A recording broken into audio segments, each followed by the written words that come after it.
Have you ever bought something really expensive and then immediately started looking for reasons why it was the absolute best purchase you've ever made?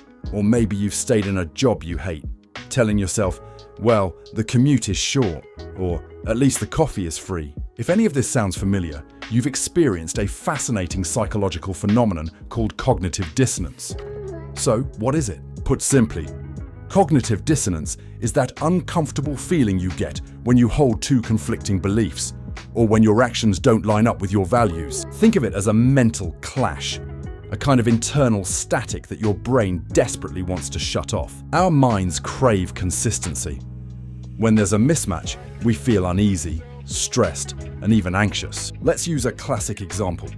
Imagine you're a smoker. You know, logically, that smoking is terrible for your health. That's belief number one. But you also enjoy smoking. It helps you relax after a long day. That's action number two.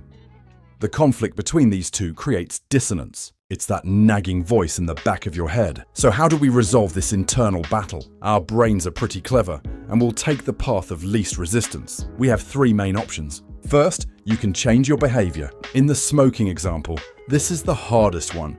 You could just quit smoking. Problem solved, dissonance gone. But we all know that changing habits is tough. So we often move to the second option. You can change one of your beliefs. You might start telling yourself things like, well, the science isn't 100% settled, or my grandpa smoked his whole life and lived to be 95. You're essentially downplaying the health risks to make your smoking habit feel more acceptable. You're justifying your behavior by bending your beliefs. And the third, most subtle option, you add new beliefs to bridge the gap. You might say, yes, smoking is risky, but it helps me manage my stress, and stress is a silent killer too. So really, I'm just choosing the lesser of two evils. See what you did there? You didn't change the core belief or the action. You just added a new layer of reasoning that makes it all seem okay. This isn't just about smoking or shopping. It happens in our relationships, our careers, even our political views. It explains why we might double down on a bad decision instead of admitting we were wrong, or why we sometimes fiercely defend a group or a person even when they do something questionable.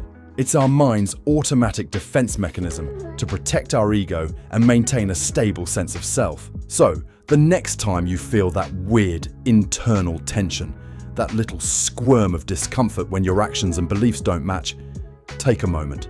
Recognize it for what it is, cognitive dissonance. It's a fundamental part of being human, but being aware of it gives you the power to ask the most important question. Am I changing my mind to be true to myself? Or am I just trying to make myself